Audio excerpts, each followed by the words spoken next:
Picture this, a red-eyed ghost, its presence felt in the dead of night, haunting our thoughts and kindling our deepest fears.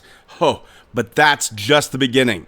Ever heard of a Bigfoot ghost? Yes, you heard right. We're unraveling an unprecedented tale that blurs the lines between reality and the supernatural, questioning the very essence of our beliefs. And as if that's not enough, imagine an ancient warrior robot, a relic from history that defies time itself. So, seekers of the extraordinary, skeptics and believers alike, fasten your seatbelts as we embark on a journey that will challenge your perception of what's possible.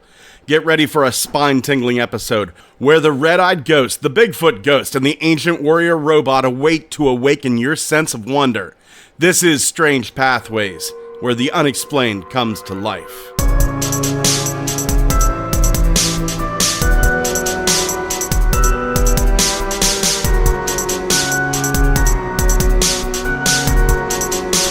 Hello and welcome to this week's episode of Strange Pathways. I am your host, Scott Mort. I'm having a good week. I hope you are having a good week too. This is the first week that I've done a little experiment with mixed results. Whispers in the abyss. I'm taking some posts that I found on Reddit, some things that I found on 4chan, green text, what have you, and either reading them out myself, as I did in one case about a gentleman who had an unusual experience during mall security, or having text-to-speech read it out. Please give me some feedback. I've had a little bit of feedback on it, some good, some bad. I want to know, is this worth continuing? Give me a little bit of feedback and let me know what you think. I'd like to continue with it. Maybe not at the pace that I have been doing it, but I would like to continue with it. I've also been uploading shorts on Instagram, YouTube, TikTok. Some of the TikTok ones, I was stunned. One of the ones I put up on TikTok got just a little bit short of 120,000 views. Once again, give me the feedback. Let me know. Do you want to see those shorts continue? Do you enjoy them? Do you want something else from them? This is really your podcast. This is really your YouTube channel. What have you? I'm just honored to be delivering this stuff to you. On to this week's tales.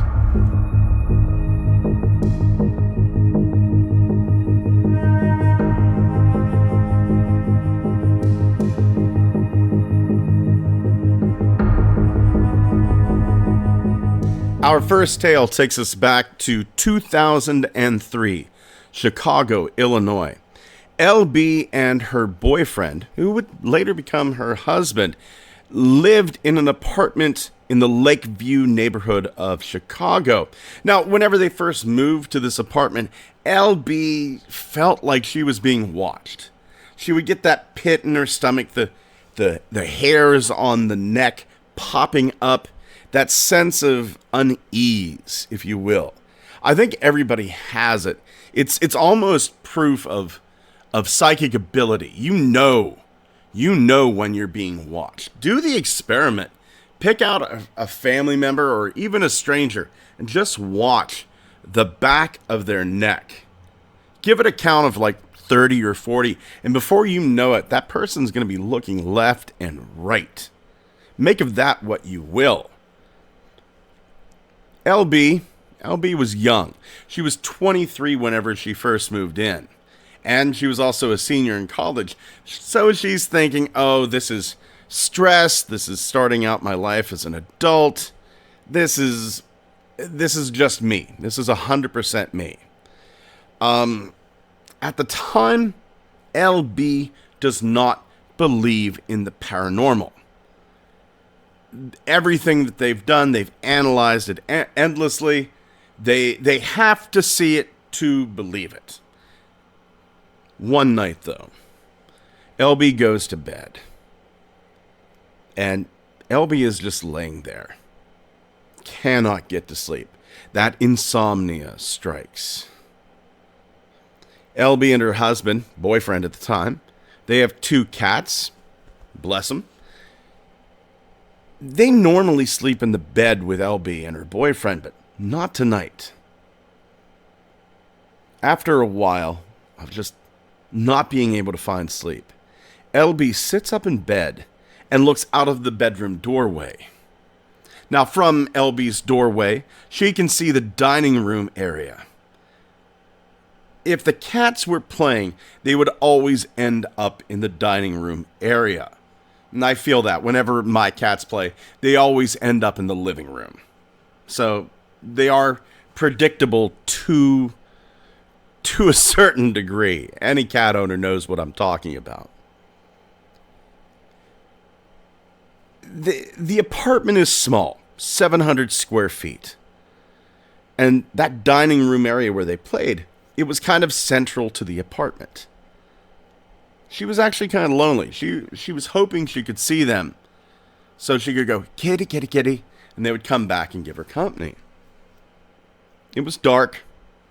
The apartment's windows let in dim light from the neighbors across the way.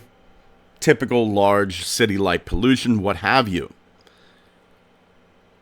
LB's eyes they quickly adjust. And then she sees it. There was this very dark black, like velveteen tar. Think Vanta black, if you're familiar with the substance. And it's this black, this mass is just past where the apartment's small hallway ended and this dining room area began. This mass is 7 feet high and has a rough head and this shoulder torso shape, but the rest of it just kind of mists off into nothing. LB is not really sure what she's seeing. She's not alarmed at first. She's thinking maybe this is an incredibly black shadow. LB leans forward to get a better look. She's baffled. She doesn't understand what she's seeing. But then, as she's looking at this thing turns and looks at her. There are 2 red eyes in the head of this mass. No other features can be seen. She can't remember if the eyes were glowing or just plain red, but they were red. And that amazement, that curiosity, that is very rapidly replaced by fear. Not just fear, but fear on an instinctual level. This thing then swoops through the bedroom doorway and towards LB. And LB just does what I think any of us would do. She ducks under the covers. Isn't that weird that we always go to that very childhood-like place? Ducks under the covers. If I can't see it, it can't see me. The feeling that LB has, it reminds her of the intense terror whenever you realize the monster in your nightmare has spotted you. As she's hiding under that blanket, the air starts to become thick. And she can't really breathe as well. And she's no doubt hyperventilating. She wakes her husband, pokes him in the ribs hard, and makes him, trying to make him at least sit up, do something. He doesn't really do anything. And then finally he does. He sits up. He doesn't react strangely. So LB goes, must be gone. But later, they see the shadow again. Altogether, they ended up seeing this black, red-eyed mass 3 times. But it was never as threatening as it was the first time. It took years for LB to psychologically accept this experience. The explanation that LB came to was that she was in some sort of sleep paralysis, and it was just sort of a hallucination. But that doesn't really make sense, does it? Because her husband saw it later on. She was able to move freely. She was yet to fall asleep. So she comes to this conclusion eventually as well. It wasn't sleep paralysis. She goes and does research. Bless her. She goes and does research at the Chicago History Museum Research Center. She finds out that the apartment building was built in the early 1970s. Before that, a Jewish academy had been on site. And then before that, in around the 1940s, a house that was on site also burned down, but there were no injuries, no deaths. The house was once inhabited by a large family. One of their sons was a Marine that died of disease while deployed overseas during the First World War. And before that, there's no record of that address. Bravely, LB sent a message to the property management company asking if anyone has ever reported anything paranormal. LB was expecting a no. LB was expecting no response. And a couple of days later, she gets the answer. They were aware of it. The landlords were aware of the situation, but they hadn't had any reports of activity in years. So what does that mean? Is what LB saw cyclic? Almost like Pennywise in It. Does it go 20 years, 15 years, 5 years? Is it cyclic? Does it get stronger? Does it only appear to certain people? Maybe if you have a certain chemistry makeup or you've gone through a specific trauma, it will appear to you, but to no one else. It definitely doesn't seem like LB herself is haunted. It seems like it was the residence that was haunted. But that's always intrigued me. Why do some people see something and others don't? One night I was with a person that I was in a relationship with. This was many, many years ago before I met the love of my life, Ariana. But I was in a relationship with this person. And I was dropping a book off at the local library. Now, my local library at the time, the wonderful Ruth Enlow Library in Grantsville, it has a night drop box. And I was dropping this book off. I'm a night owl. But I was dropping this book off at 1 a.m., 2 a.m., something like that. And my girlfriend at the time was with me. And as we're driving around to that drop box, my girlfriend looks into the library and says, "Oh my God, there's somebody working there." I go, "That's insane, this late at night." And I was good friends with all the librarians. And she goes, yeah, look. As God as my witness, I could not see anybody. I stopped the car. I looked in through the window, tapped on the glass. I saw nobody, but my girlfriend was insistent. She goes, "Get the hell out of here. We're going to scare that poor woman." But there was nobody there. I mean, what was I to make of that? So, a couple of days later, I popped into the library. I would get myself books on tape, books to read. At that time, I was voracious in reading. My mother hadn't developed cancer yet, so I used all that spare time for something. And unfortunately, after taking care of my mom through her cancer to her death, it's a habit.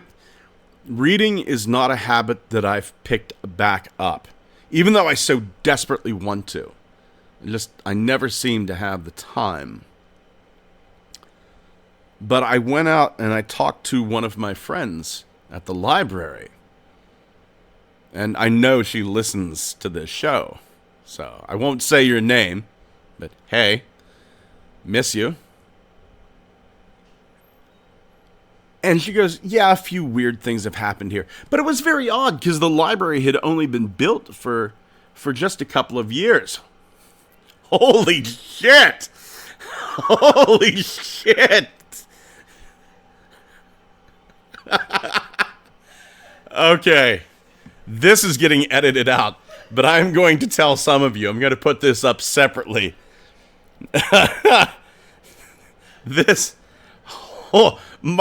I'm telling a story about how, like, my girlfriend could see a ghost, and my wife just walks out of the bathroom with like a white face mask on. Scared the living crap out of me. She looks like the Bahamian version of the I Like Turtles kid. I love you, baby. I love you too, honey. I'm leaving this in. I'm leaving this in. Oh, my heavens. I apologize for the language, but this is too good to leave out. I am absolutely leaving this in. So my point is, what is it that makes some people just be able to tune into this and some people not? And more to the point, I have had paranormal events where I have seen entities. Why couldn't I see this particular entity? It's a question I would love to have answered. I really would. I'm still thinking about my wife's face. I need a photo of this. On to the next tale.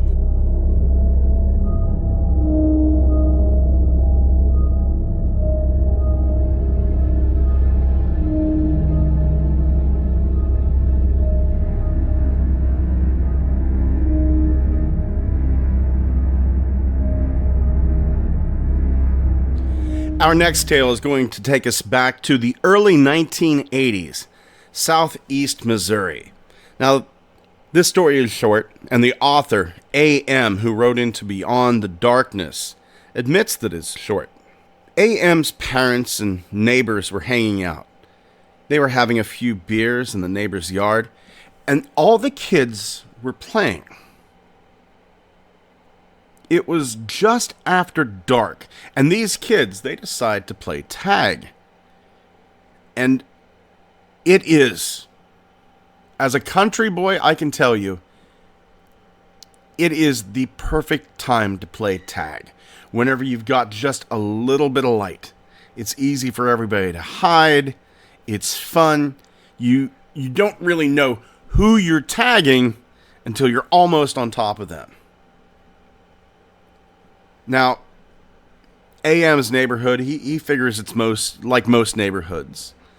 But his neighborhood was near a creek, and this creek ran for miles and miles, and it passes through several thick stands of trees. It feels like the neighborhood I grew up in. I grew up in Salisbury, Pennsylvania. So the kids have been playing a while, the adults talking, having a few beers. AM is not it. AM was running away from whomever was it. But at that moment, AM sees something. It's this almost glowing white shape walking between two trees in the yard in front of AM. It's huge. He said it looked like a cross between Patty, the Patterson-Gimlin Bigfoot, and a costume villain from Scooby-Doo. It passed behind a tree. It was gone. Didn't reappear on the other side. Just gone. AM is stunned and terrified. He can't take his eyes off of where it had been. But he's still running. He's so stunned that he runs right into a tree and kind of hurts himself. After all the hubbub of AM running into a tree was over, AM tells his brother about it. His brother goes, "You just imagined it. You knocked yourself out and you imagined it." And almost everybody else that AM has told this story to has said the same thing. You imagined it. You had a head injury. You imagined it.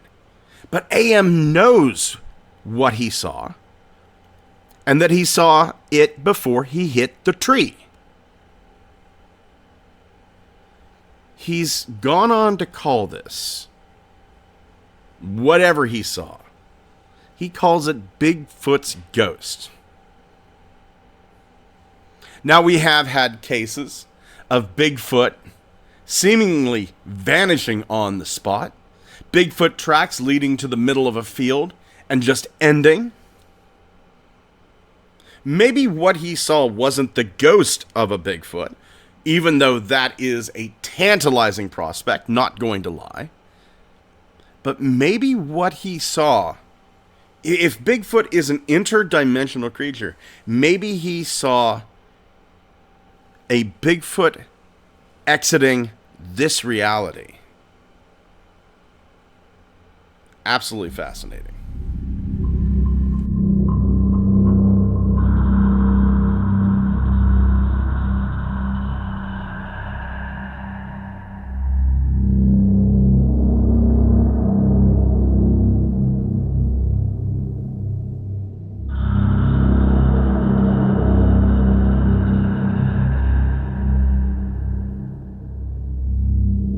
Our last tale is going to take us all the way back to the year 1027 AD.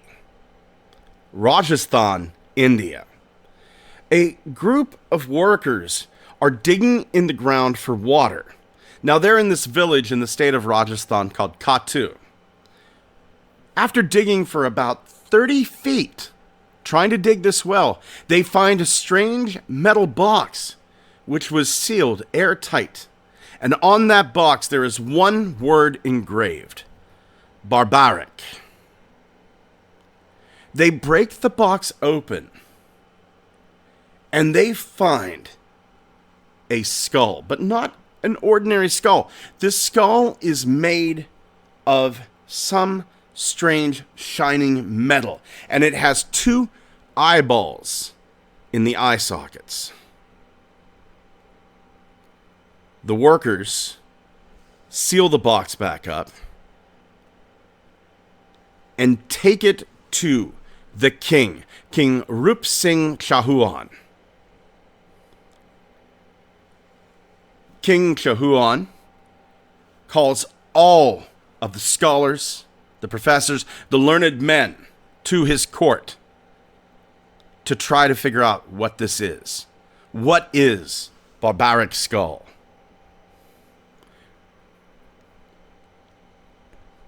These learned men, they search through ancient books and find nothing about anybody or anything called Babarik. And then, after some time, from the far south came a priest. Babarik was a great warrior, according to this priest. This Babarik lived 5,000 years ago, during the time of Lord Krishna. Babarik was not human. He possessed a god-like strength. His speech was slow. he could not recognize faces. But he was capable of handling multiple weapons at the same time, and he can solve math problems in mere moments. Complex, intricate, mathematical solutions. Lord Krishna had decided to meet with Babarik after hearing about his strength and his strange intelligence. There was a war that everyone knew was going to start soon. The war of Mahabharata. Krishna asks Babarik, what side are you going to support? Now, as Babarik couldn't see faces, he didn't recognize Krishna. But Krishna, he's thinking to himself, Babarik would be a game changer in the upcoming war.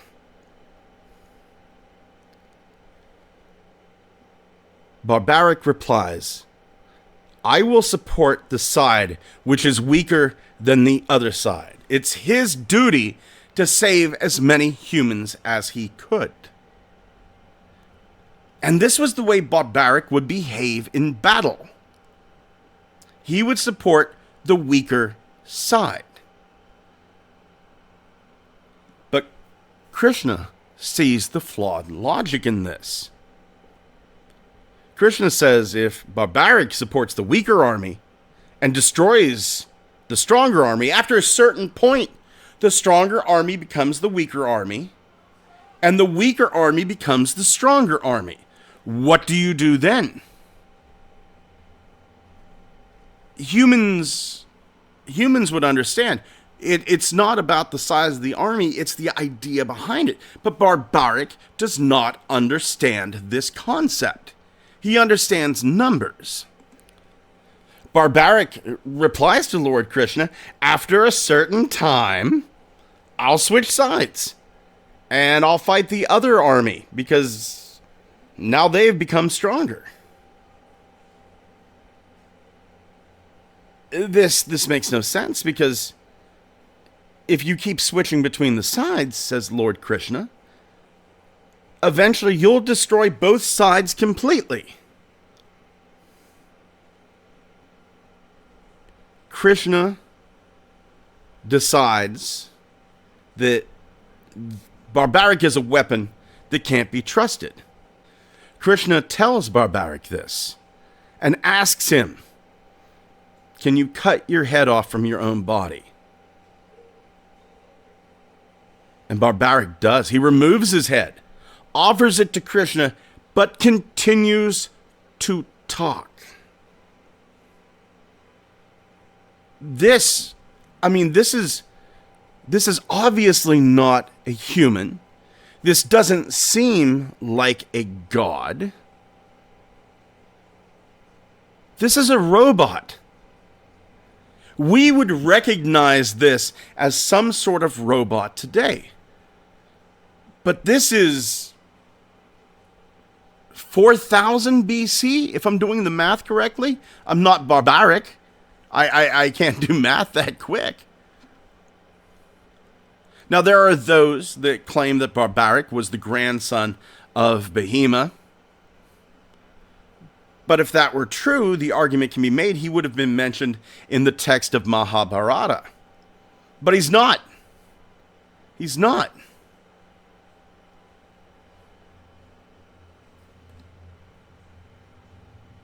Even the name is a clue. Babarik. It comes from Sanskrit. It means inhuman. It's related to the English word barbaric, obviously.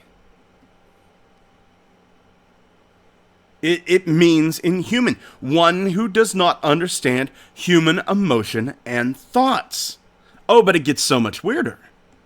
Krishna takes Babarik's head, and according to the history, he attaches 3 arrows to it because it is still responding to him. and he flies it out over the battlefield of Mahabharata. Like a drone. Like a drone. That battle, the Battle of Mahabharata, the entire battle is watched live by another individual named Sanjaya. He's miles away from the battlefield. The same way that a drone would transmit live video feed, the skull of Babarik is transmitting this entire battle. It's obvious that this entity was not a human entity. It was not some sort of god. This was a robot. A very ancient robot. If one is so inclined, you can even go to this day where they found Babarik's skull. There is a temple there called Katushiam Temple. Inside of this temple, on the spot where they excavated his head, remember they were digging a well. That well, that pool, still exists. It is known as the Shyam Kund, inside the temple. And, believe it or not, you can go see Babarik's skull. Kind of, sort of. They've plastered it and painted a face over it, but it is confirmed by the authorities that this is his original skull. Whether that's just words to get tourists there or not, who knows? I do find it incredibly fascinating, though. What lies under that plaster? I'd love to know, and I bet you would too.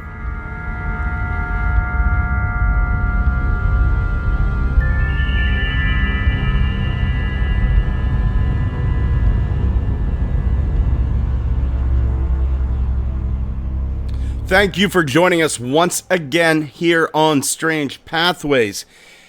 If, and I cannot stress this enough, if you are having mental health trouble dealing with a paranormal incident, you don't have to go through it alone.